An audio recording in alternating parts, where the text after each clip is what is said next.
말씀의 제목을 한번 따라 하실까요? 내 증인이 되리라. 2023년 새해가 시작이 되었습니다. 올 한 해에도 날마다 주님과 동행하는 복된 삶이 되시기를 바라고, 때마다 일마다 주님이 주시는 은혜와 평강으로 충만하시기를 간절히 소망합니다. 할렐루야. 여러분의 삶 속에 날마다 때마다 주의 선한 도우심이 더하여 주시기를 바라고, 여러분의 생각을 뛰어넘는 하나님의 놀라운 생각과 하나님의 지혜와 하나님의 방법과 전략이 여러분의 일상 가운데 더하여지면서 하나님께서 공급하여 주시는 놀라운 복을 누리며 살아가는 하나님의 사람들 되시기를 간절히 소망합니다. 우리가 이 땅에서 살아가는 동안에 지속되어지는 사명은 다시 오실 주님의 순결한 신부가 되어서 예수님의 증인으로 사는 것입니다. 내가 예수님의 증인으로 살아가야 하는 그 이유는 그분이 나의 죄를 대신 지고 십자가에서 죽으셨다가 다시 살아나서 나의 구주와 주님이 되셨기 때문입니다. 예수님은 이 땅에 사람의 몸을 입고 오셨습니다. 그 이유와 목적이 분명했습니다. 잃어버린 자, 곧 나를 찾아 구원하시기 위함이셨습니다. 내가 온 것은 양으로 생명을 얻게 하고 더 풍성히 얻게 하려는 것이라 말씀을 하셨습니다. 인자가 온 것은 섬김을 받으려 함이 아니라 도리어 섬기려 하고 자기 목숨을 많은 사람의 대속물로 주려 함이라 말씀을 하셨습니다. 그래서 예수님은 이 땅에 오신 그 이유와 목적을 다 아셨고, 그럼에도 불구하고 십자가의 길을 가셨고, 겟세마네 동산에서는 땀이 땅에 떨어지는 피같이 될 정도로 간절한 마음으로 하나님 앞에 기도하셨습니다. 아버지여, 할 수만 있으시거든 이 잔을 내게서 옮기시옵소서. 다만 나의 원대로 하지 마옵시고 아버지의 원대로 하옵소서. 그렇게 기도하면서 하나님의 뜻을 구하면서 나아가셨던 분이셨습니다. 그렇게 십자가를 지고 죽기까지 복종하신 예수님이 우리의 구주와 주님이 되시는 그 이유는 십자가에 달려 죽으시고 사흘 만에 다시 살아나셨기 때문입니다. 할렐루야. 그렇게 부활하신 예수님이 성천하시기 전에 사도들에게 마지막으로 하시는 말씀을 통해서 우리 각 사람에게 주시는 은혜, 또 하나님의 음성을 듣는 오늘이 한 시간 될 수 있기를 간절히 소망합니다. 첫째로 한번 따라 하실까요? 약속하신 것을 믿고 기다리라. 우리 4절 말씀 함께 읽겠습니다. 시작. 사도와 함께 모이사 그들에게 분부하여 이르시되 예루살렘을 떠나지 말고 내게서 들은 바 아버지께서 약속하신 것을 기다리라. 아멘. 예수님은 사도들에게 예루살렘을 떠나지 말고 내게 들은 바 아버지께서 약속하신 것을 기다리라, 그렇게 말씀을 하셨습니다.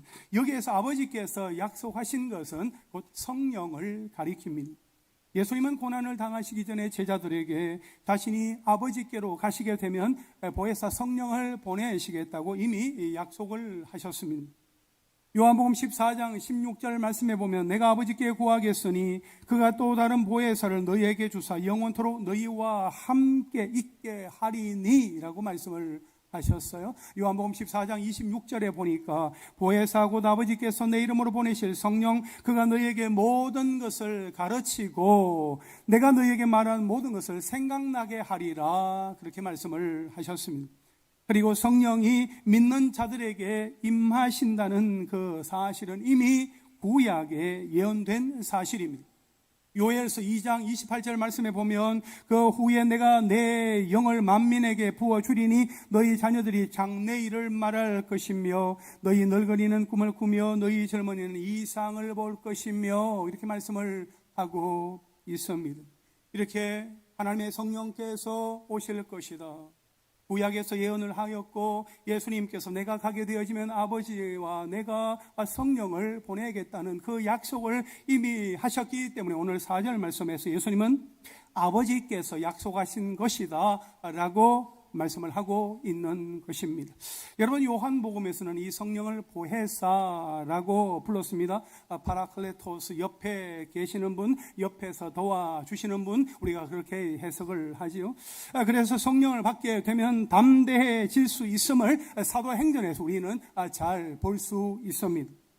실제로 오순절날 마가의 다락방에 임하신 성령을 경험한 사도들은 예수님이 잡히셨을 때에 예수님을 배신하고 도망가기에 급급했던 과거의 모습과는 달리 용감하고 담대하게 예수님의 증인으로서의 그 사역을 감당했음을 사도행전 4장을 읽어볼 때에 우리가 보게 되어집니다. 여러분, 성령이 우리에게 부어져야 합니다.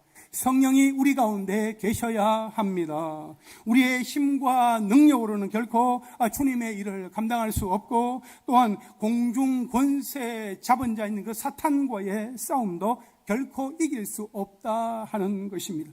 그런 상태로는 성령을 받기 전에 베드로처럼 위기가 찾아오면 주님을 부인하면서라도 자신의 목숨을 지키고 챙기려는 약하고 부끄러운 모습만 보일 수밖에 없습니다. 그렇기 때문에 성령을 받아야 하는 것입니다. 성령을 받아야만 했습니다. 성령을 받아야만 하나님께서 원하시는 그러한 일들을 감당할 수 있게 되기 때문인 것이지요.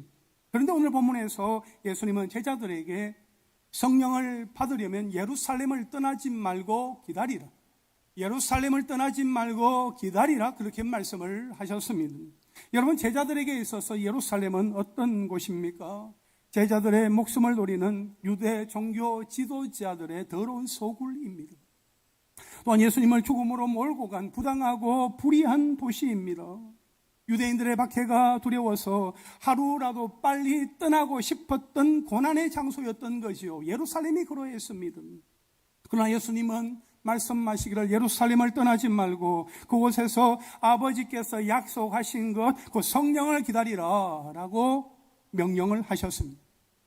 제자들의 입장에서 볼 때 예루살렘은 도무지 마음이 편치 않아서 잊어버리고 싶은 현장이었던 것이죠. 하지만 그 현장에 있어야 주님의 약속이 그대로 성취되어진다 하는 것을 볼 수 있게 되는 것입니다. 그렇습니다. 주님이 하신 그 놀라운 약속을 경험하려면 떠나지 말고 믿고 기다려야 합니다. 주님은 세상과 맞서 싸우려는 성도들에게만 세상을 이길 수 있는 능력인 성령을 부어주십니다. 할렐루야. 여러분, 고린도전서 15장에 보게 되어지면은 부활하신 예수님을 동시에 본 사람들이 500여 명이나 된다고 그렇게 말씀을 하고 있습니다. 그러나 그 중에서 성령을 받은 사람은 예수님의 명령대로, 예수님의 말씀대로 고난의 현장인 예루살렘을 떠나지 아니한 120명에 불과했더라는 것입니다. 즉, 고난의 현장을 피하여서 예루살렘을 그냥 떠나버렸던 사람들은 성령을 받지 못한 것입니다. 사랑하는 성도 여러분, 세상과 죄악의 세력이 주는 고난을 피하지 않고 예수님과 교회를 위하여 약속을 믿고 붙드는 자에게는 우리 하나님께서 성령을 부어주십니다. 사랑하는 성도 여러분, 그렇다면 내가 지금 믿고 붙들면서 기다리고 있는 것은 무엇입니까? 변치 않는 하나님과의 언약의 말씀입니까? 아니면 수시로 변하는 사람과의 말입니까? 아무쪼록 때에 따라 변하는 사람과의 약속의 말에 우리의 마음이 빼앗기지 말고, 빼앗기지 아니하고 주님의 언약의 말씀에 우리의 마음을 쏟아 놓을 수 있게 되기를 간절히 바랍니다. 우리가 붙들어야 할 것은 하나님의 약속의 말씀입니다. 우리를 향한 하나님의 그 약속의 말씀 속에 하나님의 뜻이 오롯이 담겨져 있습니다. 우리가 그것을 온전히 신뢰하고 그 약속의 말씀을 따라가는 하나님의 사람들이 될 수 있기를 간절히 바랍니다. 특별히 2023년 이 한 해 동안에 우리가 하나님의 말씀을 더 가까이 할 수 있게 되기를 원합니다. 학교의 선생님이 학생들에게 숙제를 내어주고 숙제를 했는지 안 했는지 그 숙제장 노트를 받아서 체크를 하고 참 잘했어요 도장을 꽝 찍어주면서 다시 돌려주는 그러한 절차를 우리가 거치지 않더라도 우리 각 사람이 큐티인 그 성경 묵상집을 가지고 날마다 말씀을 읽고 또 묵상하고 암송하고 때로는 공부하고 그 말씀을 날마다 때마다 그 마음 가운데 새김으로 말미암아 하나님께서 나를 향한 하나님의 뜻과 계획, 하나님의 삶의 목적은 무엇인지, 하나님은 나를 통해서 무엇을 이루어 가기를 원하시는지 우리가 선명하게 깨닫는 은혜가 있게 되기를 간절히 원합니다. 우리가 하나님의 말씀을 읽을 때에 그 말씀 속에 하나님의 뜻이 담겨져 있기 때문에 말씀을 가까이 하고 말씀을 읽는 자에게 하나님의 뜻이 깨달아지게 되어지는 것입니다. 하나님의 말씀을 가까이 하지 아니하고 하나님의 말씀을 그냥 덮어둔 채로 그냥 내 생각과 내 방법대로 내 경험을 쫓아서 살아가게 되면 하나님의 뜻과는 아무런 상관없는 그러한 삶을 살아가게 될 뿐입니다. 우리가 그러한 우를 범하지 아니하고 그러한 시행착오를 겪지 않기 위해서는 하나님의 말씀을 가까이 하는 은혜가 우리에게 있어지기를 간절히 원합니다. 하나님의 약속의 말씀이 이미 우리 가운데 주어졌습니다. 하나님, 내가 이 약속의 말씀을 붙들겠습니다. 생명의 말씀이 여기에 있음에 내가 이 말씀 붙들고 순종하며 나아갈 때에 하나님께서 하시는 그 놀라운 일들을 내가 경험하기를 소망합니다. 주여, 나에게 은혜를 더하여 주옵소서. 오직 주님만 신뢰하며 나아가는 2023년 한 해가 되기를 원합니다. 일어나 달려가게 하여 주시옵소서. 주의 말씀 붙들고 도전하게 하시고 승부하게 하여 주시옵소서. 그렇게 믿음으로 반응하며 하나님 앞에 기쁨으로 나아가는 하나님의 사람들 다 되시기를 주님의 이름으로 축원합니다. 둘째로 한번 따라 하실까요? 권능을 받으라. 오늘 본문 8절 말씀에서 예수님께서 제자들에게 말씀을 하십니다. 오직 성령이 너희에게 임하시면 너희가 권능을 받고 예루살렘과 온 유대와 사마리아와 땅 끝까지 이르러 내 증인이 되리라. 이렇게 말씀을 하셨습니다. 여러분, 우리가 여기에서 주목할 말씀은 예수님의 제자들이 예루살렘과 온 유대와 사마리아와 땅 끝까지 이르러 예수님의 증인이 되기 위해서는 반드시 그 이전에 성령이 임하셔서 제자들에게 권능을 주셔야만 한다는 사실입니다. 여러분, 예수님의 증인이 되기 위해서는 반드시 성령의 권능을 받아야만 합니다. 성령의 권능을 받지 않으면 절대로 참된 복음의 증인이 될 수 없습니다. 왜냐하면 복음은 사람의 말과 제주로 증거할 수 있는 것이 아니기 때문입니다. 사람의 말로 하는 것이 아니라 성령의 말하게 하심을 따라서 말하며 고백하며 나아갈 때에 하나님께서 그 순간에 그 사람을 통해서 놀랍게 역사하시는 거죠. 성령의 말하시게 하심을 따라 성령의 이끌리심을 따라서 내가 순종하며 나아가겠습니다. 그렇게 고백하며 나아갈 때에 하나님은 복음의 메시지를 전하는 사람, 그 사람의 복음의 메시지를 들어야 할 그 사람의 마음을 이미 열어주시고 그 복음의 메시지를 들을 때에 아멘 하면서 받아들일 수 있는 그 마음밭의 작업을 하나님께서 하신다는 것입니다. 사람의 말로, 사람의 생각으로, 사람의 지식으로 접근할 때에는 하나님의 일하심을 결코 경험할 수 없습니다. 여러분, 복음은 영적인 것입니다. 그래서 오직 성령의 인도하심을 따라 영적인 능력에 의해서만 이해되어지고 받아들여질 수 있는 것입니다. 고린도전서 2장 13절과 14절 말씀에 보면 우리 함께 읽겠습니다. 시작. 우리가 이것을 말하거니와 사람의 지혜가 가르친 말로 아니하고 오직 성령께서 가르치신 것으로 하니 영적인 일은 영적인 것으로 분별하느니라. 육에 속한 사람은 하나님의 성령의 일들을 받지 아니하나니 이는 그것들이 그에게는 어리석게 보임이요 또 그는 그것들을 알 수도 없나니 그러한 일은 영적으로 분별되기 때문이라. 아멘. 여러분, 우리가 전도할 때에 일상에서 사람들을 만나서 말을 할 때에 우리 입술에서 예수 십자가 복음의 메시지가 나갈 때에 하나님의 성령께서 도와주셔야만, 성령께서 그 사람을 주관하고 계셔야만 하나님의 하시는 그 일들이 나타나게 된다는 것을 이 말씀은 우리에게 깨닫게 해주는 것입니다. 사람의 말로, 사람의 지혜로, 사람이 깨닫게 되어지는 말로는 한계가 있고 부딪히게 될 수밖에 없는 것입니다. 성령께서 그 순간에 꼭 필요한 말들을 그 사람의 입에 떠오르게 하시고 넣어주실 때에 거기에 하나님의 역사가 나타나게 되는 것이지요.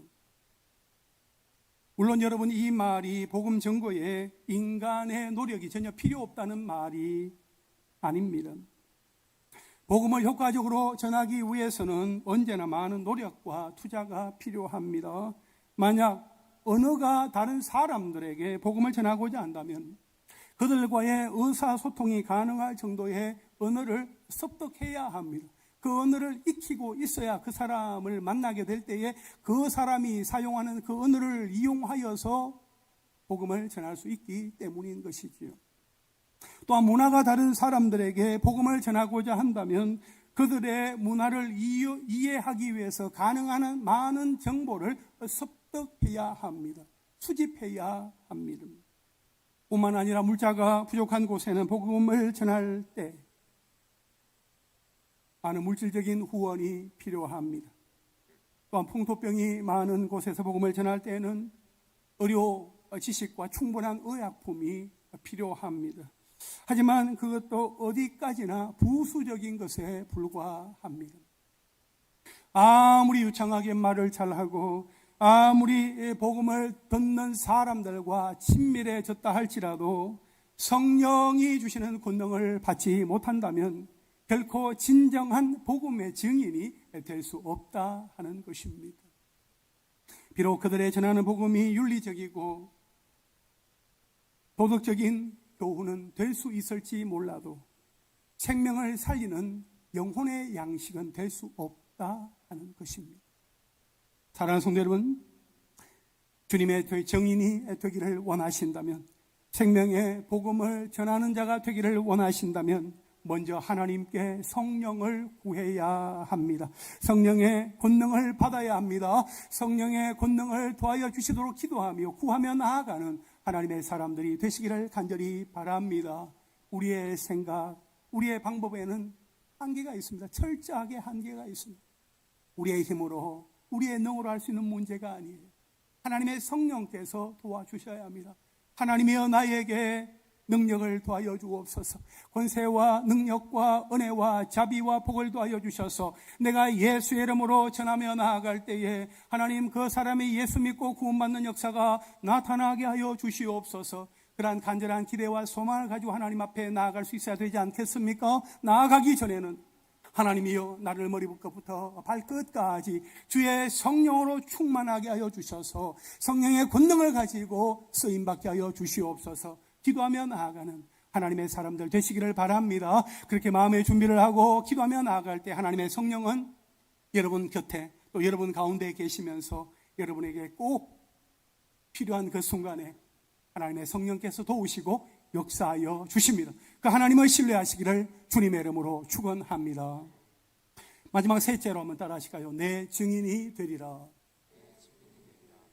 오늘 사도행전 1장 8절 말씀 우리 다시 한번 읽겠습니다. 시작. 오직 성령이 너희에게 임하시면 너희가 권능을 받고 예루살렘과 온 유대와 사마리아와 땅 끝까지 이르러 내 증인이 되리라 하십니다. 아멘. 내 증인이 되리라 하십니다. 내 증인이 되리라 말씀을 하셨습니다. 여러분 여기에서 이 되리라라는 이 단어는 미래형이면서 동시에 명령형입니다. 그래서 내 증인이 되리라는 이 단어 속에는 예수님의 증인이 될 것이라 라는 예언이면서 동시에 예수님의 증인이 되라 하는 그 명령이 오롯이 담겨져 있습니다. 그런데 여러분 아무나 증인이 되는 것은 아닙니다. 법률용어로 사용되는 증인이 되려면 세 가지 조건이 충족되어야 합니다. 첫째, 반드시 보고 들은 것이 있어야 합니다. 보고 들은 것이 없다? 그렇다면 증인의 자격이 되지 못하는 거지요. 둘째로, 반드시 출두 요구에 응해야 합니다. 응하지 않을 경우에는 구인을 당하게 됩니다. 그리고 셋째는 반드시 진실만을 증언해야 합니다. 거짓말을 하고 거짓을 증언할 경우에는 위증죄로 처벌을 받게 되어집니다. 여러분, 예수님이 우리에게 예수님의 증인이 되라 하는 것은 바로 이러한 의미가 담겨져 있는 것입니다. 우리는 우리를 위해서 죽으시고 다시 사신 그 예수님을 믿음으로 보고 들은 증인들입니다. 아멘이십니까? 우리는 매일 우리의 땅 끝에서 예수님의 증인이 되어서 현장으로 출두해야 합니다. 우리가 가야 할 곳이 있으면 나는 예수님의 증인입니다 하면서 당당하게 출두해야 한다는 것입니다. 그리고 그곳에서 예수님의 증인으로 예수님을 증언해야 한다는 것입니다. 여러분, 세상 법정에서의 증인은 그냥 말로만 그냥 증언하면 그만인데, 예수님의 증인인 우리는 삶으로 살아내어야 합니다. 보여주어야 합니다. 내가 예수님의 증인입니다 라는 그 사실을 말이 필요 없습니다. 삶으로 보여주는 그러한 일들이 우리에게 미션으로 주어져 있다는 것입니다. 예수님이 보여주신 사랑과 생명을 우리의 땅끝, 곧 가장 곁에 있는 사람이 땅끝이에요. 가장 곁에 있는 사람들에게, 가족들에게 우리의 삶으로 증언해야 합니다. 나타내어야 합니다. 결국 세상은 우리의 삶을 통해서 예수 그리스도를 보게 되는 것이지요. 나는 교회 다닌 사람에게 사기를 당했어요. 예수 믿는 사람들은 다 거짓말쟁이더군요. 그래서 나는 교회 안 다녀요. 나는 절대로 예수 안 믿을 겁니다 라고 혹시 그렇게 말하는 분들을 만나보신 적이 있습니까? 비록 한 사람에게 사기를 당한 것일 뿐인데, 예수 믿는 사람들 모두가 결국에는 예수님까지 거짓말쟁이가 되고 사기꾼이 되는 것 아니겠습니까? 반대로 우리 한 사람 한 사람, 나 한 사람이 친절하게만 안내해드려도 도움을 받은 사람은 이렇게 말할 것입니다. 부천 삼락교회에 갔더니 모두가 다 친절하더라. 아니, 그 사람은 한 사람만 만났거든요. 한 사람으로부터, 한 사람에게서 호의를 받았을 뿐인데, 그 사람의 표현은 뭡니까? 부천 삼락교회에 갔더니까 모든 사람이 다 친절하더라.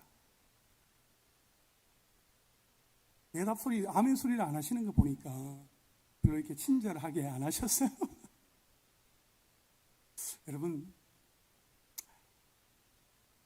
만나는 사람들에게, 우리에게 찾아오는 사람들에게 우리가 할 수만 있으면 따뜻하고 친절하게 그리고 상냥하게 우리가 대할 수 있게 되기를 간절히 바랍니다.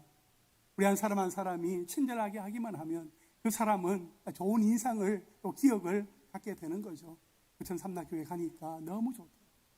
너무 친절하고 또 상냥하고 따뜻하고 좋더라. 그런 어떤 마음을 가지게 된다는 거죠.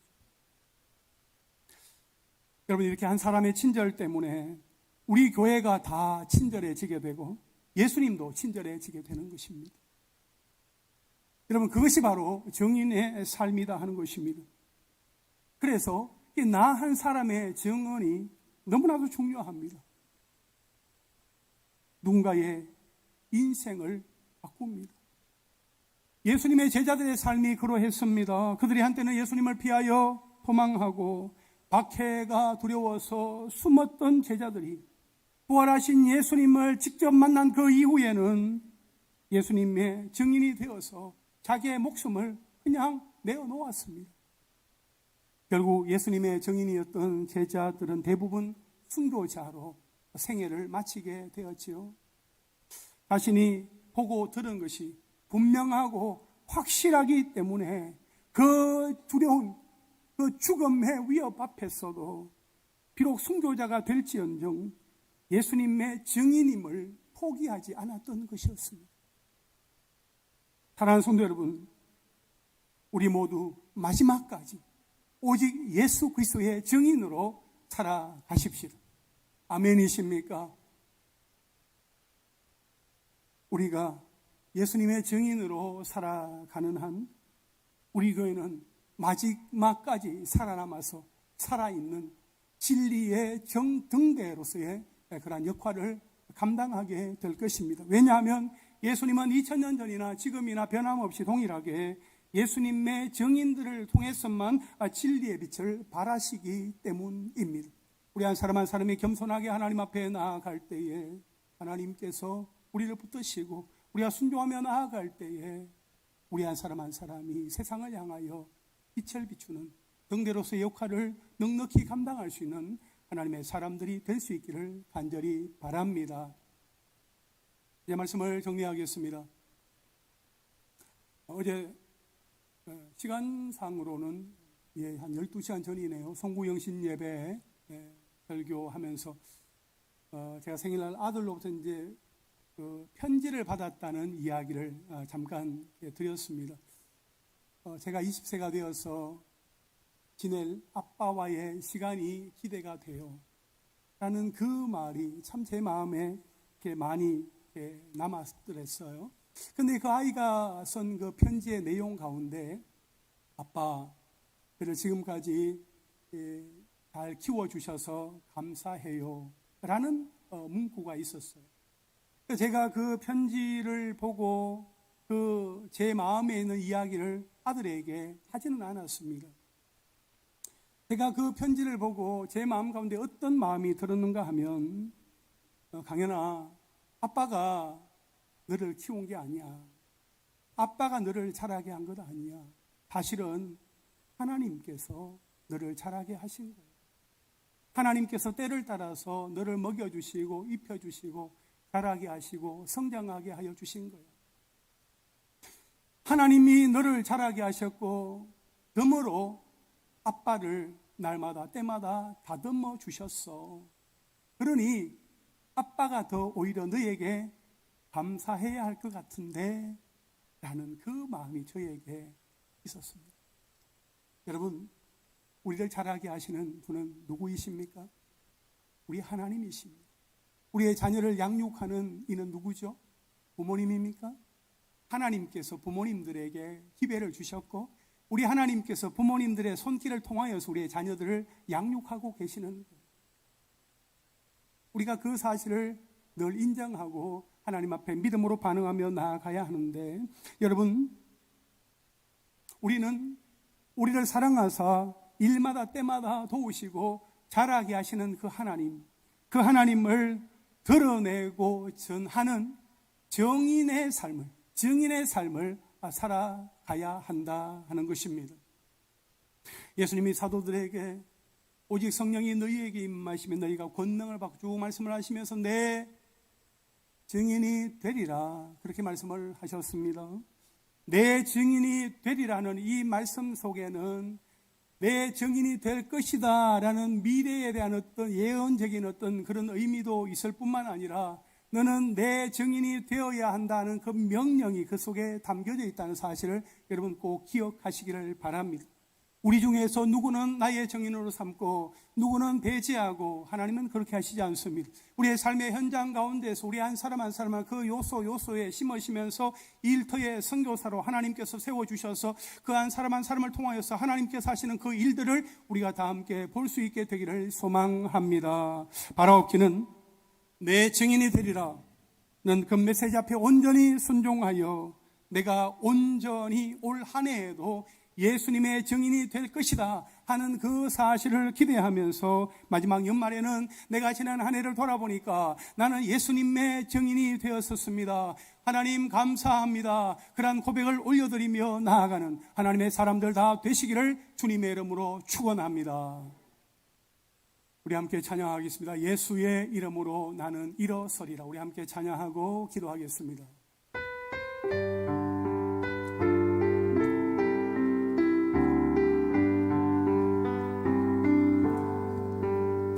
예수의 이름으로 나는 일어서리라. 주가 주신 능력으로 나는 일어서리라. 원수가 날 향해 와도 쓰러져